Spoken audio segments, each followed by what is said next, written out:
Nosotros, Diana, Cristina, Nuria, Isabel y yo, os vamos a hablar sobre el paisaje desértico. Bien, los desiertos. Los desiertos son ecosistemas que se caracterizan por no disponer de agua líquida en su superficie y además por tener temperaturas extremas. Cuando hablamos de desiertos, la gente tiende a identificarlo rápidamente con desiertos cálidos, pero tenemos que mencionar que hay dos tipos de desiertos, los cálidos, pero también los fríos. Aquí mencionaremos, por ejemplo, la Antártida. La Antártida es en sí un desierto, pero es un desierto frío. Hay agua, sí, pero en estado sólido. Luego no es disponible para su utilización para la vida y para el resto de procesos erosivos. Bien, por tanto, ¿por qué se caracterizan en los desiertos que nosotros nos vamos a centrar? Los desiertos cálidos. No hay agua disponible en su superficie, o cuando la hay, porque sí que llueve en algunas épocas del año, esta se da en una forma torrencial y no se acumula en el suelo. ¿Por qué no se acumula en el suelo? Porque está muy particulado debido a factores como, por ejemplo, la ausencia de vegetación provocada por las bajas temperaturas, que no permite la compactación del terreno y va a dar lugar a otros procesos como que cuando haya viento se levante esa arena y erosione algunas de las formaciones que haya en estas zonas geográficas. Bien, los desiertos y las zonas subdesérticas son zonas áridas y subáridas en las que hemos dicho que hay una oscilación de temperaturas, viento, y aunque hay agua, esta no está en la mayoría de la época del año disponible. Se produce la fragmentación de rocas, procesos de erosión, transporte y sedimentación, y en este tipo de paisajes como en otros hay unas formas geológicas características. Y estas son las dunas, arcos y ventanas, wadís o ramblas, abanicos aluviales, rocas fungiformes y bandas, las cuales os vamos a explicar.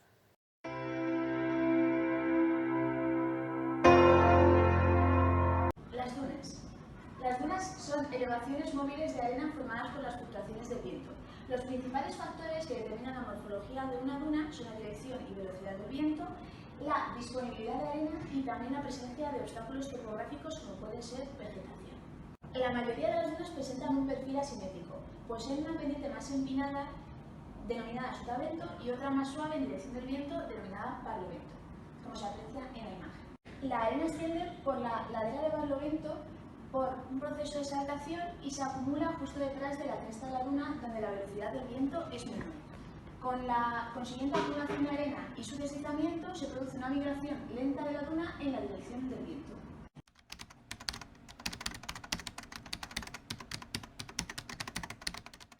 Pasamos a los tipos de dunas clasificados en función de su forma.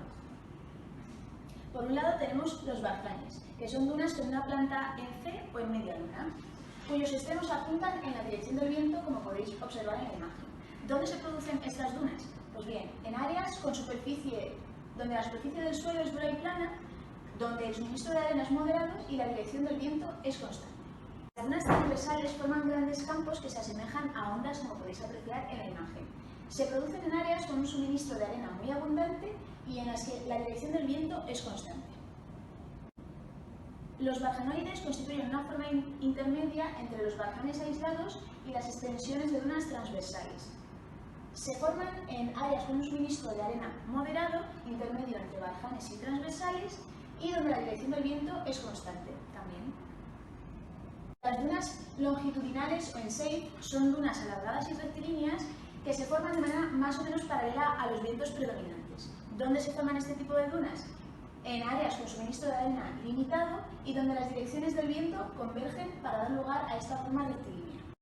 Las dunas en estrella son dunas que tienen una característica forma piramidal, con varias crestas que parten de su cima. Se producen en áreas donde el suministro de arena es muy abundante y donde las direcciones del viento son variables, lo que propicia la formación de esta estructura tan característica de estrella. Finalmente, las dunas parabólicas tienen una característica forma de U, cuyos extremos apuntan en dirección contraria al viento, a diferencia de lo que sucedía en el caso de los barjanes.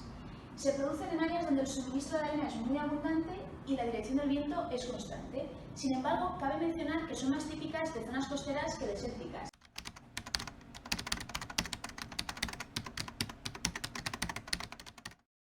Finalmente, cabe destacar el impacto que pueden tener las dunas sobre la vida de los humanos que viven en estas zonas desérticas y subdesérticas. En la imagen observamos un oasis que se encuentra en Argelia, donde los habitantes vallan sus huertos para que la arena no traspase.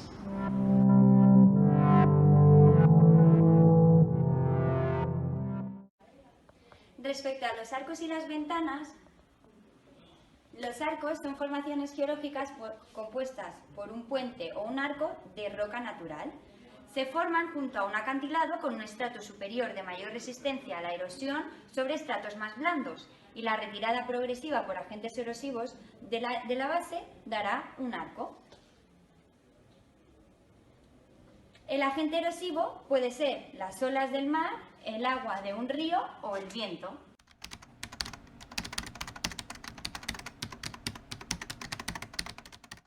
Tenemos dos tipos de erosión, la macroscópica y la microscópica. La macroscópica es causada por un proceso catastrófico que forma pequeñas fracturas en el seno de la matriz, y esto hace que se divida la roca en fragmentos, pudiendo sufrir desplazamientos por causa de gravedad o presión del agua. Por otro lado, la erosión microscópica ocurre porque se disuelven esos cristales del cemento que unen los granos de las rocas.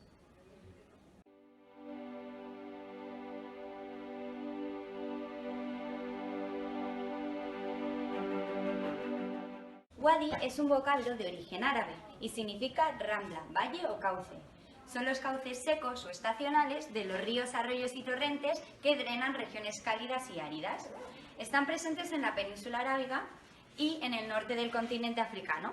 Pueden alcanzar más de 100 metros de ancho y solo encauzan agua durante breves temporadas lluviosas, esporádicas e impredecibles.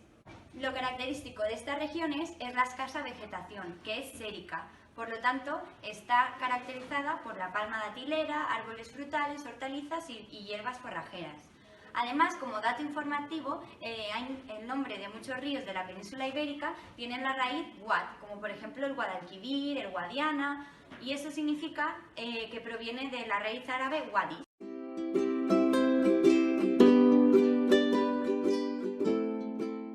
Una forma de relieve característica del paisaje desértico son los abanicos aluviales. ¿Qué es un abanico aluvial? Un abanico aluvial es un depósito de sedimentos que se acumulan en la base de un sistema montañoso. ¿Cómo se forman los abanicos aluviales? Pues en primer lugar, una corriente de agua arrastra los sedimentos. Luego, llega a un sitio donde la velocidad de corriente disminuye y con ello la capacidad de transporte, hasta que llega a una llanura donde se produce ese depósito de sedimentos en forma de abanico o cono. Esos sedimentos suelen ser grava, harina, arcillas o limos, y los más gruesos se suelen acumular en la zona más próxima a la base de la montaña, mientras que los más finos se acumulan en las zonas más distales.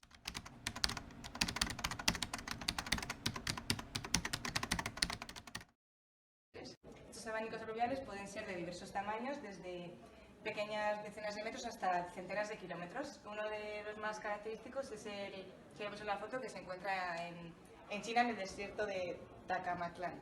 En cuanto a las partes que tiene un abanico aluvial, pues hay que distinguir dos zonas: la zona de cabecera, en la que destacamos el ápice, que es la zona de inicio del abanico aluvial, donde comienzan a expandirse los sedimentos, y luego la zona de depresión, que es donde se acumulan estos materiales.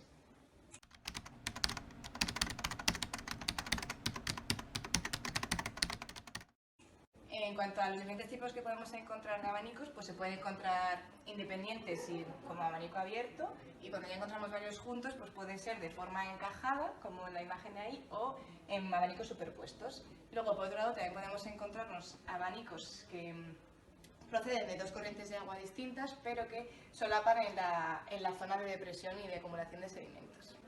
¿Por qué son importantes los abanicos aluviales? Pues como se encuentran cercanos a la cuenca de drenaje, nos va a permitir conocer los sedimentos que proceden de ella, y como las rocas que se acumulan son bastante gruesas, también nos va a permitir describir con facilidad esos sedimentos. Además, reflejan la elevación tectónica que hay cercana. En cuanto a la utilidad económica que se le puede sacar a estos abanicos, es que como son fuentes de aguas subterráneas, en algunos lugares las utilizan como campos de agricultura, como se puede observar en este abanico que se encuentra en Irán.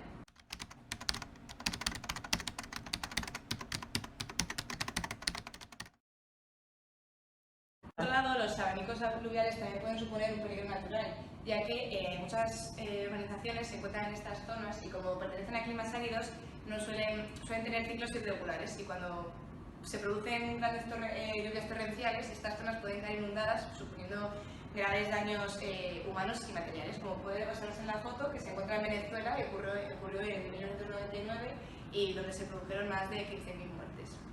Además, así como curiosidad, los abanicos aluviales no solo se encuentran en la Tierra, también podemos encontrarlos en Marte, y esto es una evidencia de la existencia de agua líquida en el planeta hace miles de millones de años.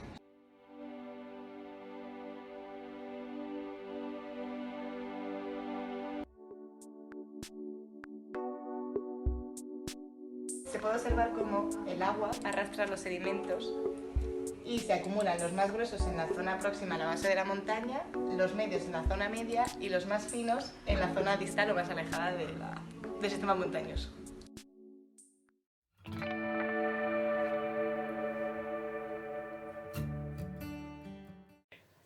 Os estamos hablando de formaciones geológicas y ahora os vamos a contar las rocas fungiformes. Las rocas fungiformes no se caracterizan por tener una composición química definida, como por ejemplo las rocas graníticas que están hechas de granito, no, sino por su morfología. Entonces, las rocas fungiformes se caracterizan por tener forma de seta. Bueno, aquí os he traído algunos ejemplos. Por ejemplo, este del White Desert National Park en Egipto, este de Murcia, en Bolnuevo, aquí en España también tenemos estos ambientes desérticos, y por último este de Estados Unidos en el Rock State Park. Bueno, como podéis apreciar en estas tres imágenes, aunque las tres son rocas fungiformes, en estas dos parece que su composición litológica es la misma. Sin embargo, en esta que está en Estados Unidos, tiene la parte superior de un material, una roca más oscura, y la parte inferior o su base de otro material diferente. Con esto os quiero decir que no todas las rocas fungiformes tienen que estar compuestas por el mismo tipo de roca.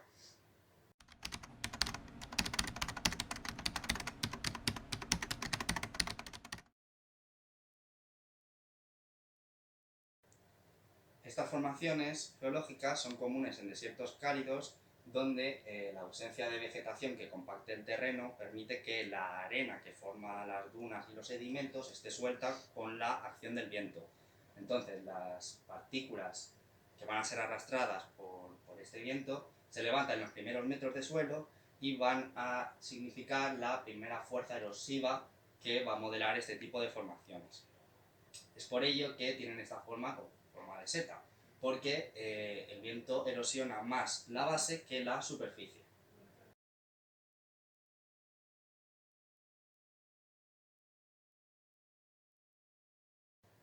Aunque el viento sea la principal causa de la modelación de este tipo de formaciones, hay que hablar de otros tipos de motores erosivos que van a modelar estas rocas fungiformes. Y por lo tanto se habla de una sinergia de estos factores. Como por ejemplo, se atribuye también que la erosión hídrica provocada por estas fuertes precipitaciones que se dan durante algunas épocas del año en los desiertos cálidos van a modelar y van a ayudar a modelar la base de este tipo de rocas. También mencionar que una composición litológica diferencial con rocas que en su base sean más susceptibles a erosionarse contribuye a este tipo de procesos. Así como, por ejemplo, la insolación diferencial que recibe la superficie mucho mayor en lo alto que en la base, donde se retiene más humedad y baja la temperatura, favorece también su meteorización. Y por último, hay autores que mencionan que la meteorización química provocada por la acumulación de rocío en la superficie ayuda a la erosión y modelación de estas formaciones.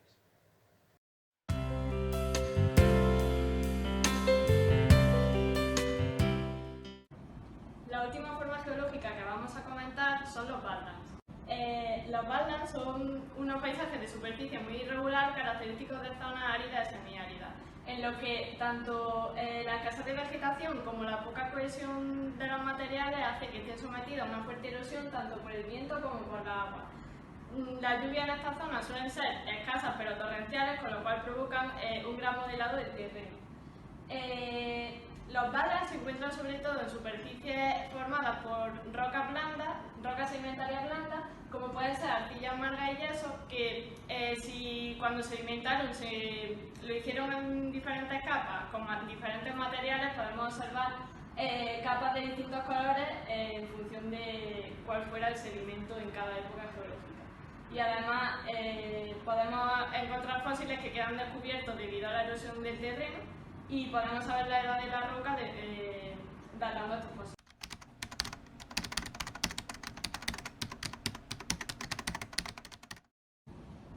¿Cómo se forman los badlands? Cuando las aguas de lluvia superan la capacidad de infiltración del terreno, se generan aguas arrolladas que provocan la erosión de los materiales de la superficie. Esto además, con cada época de lluvia y acentuándose la pendiente, va agravando la erosión y se van generando formas tan características como las que podemos ver en la siguiente imagen. Principalmente encontramos surcos, cárcavas, barrancos, chimeneas de hadas, en función tanto de la litología como de la pendiente del terreno. Y bueno, aquí en esta imagen pues, podemos observar cómo hay una gran diversidad de badlands que podemos encontrar a lo largo de todo el planeta.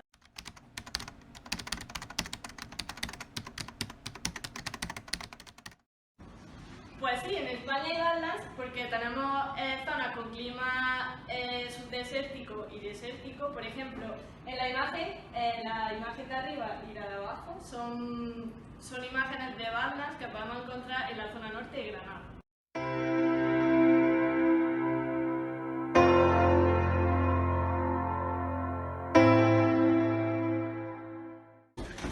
¡Muchas gracias!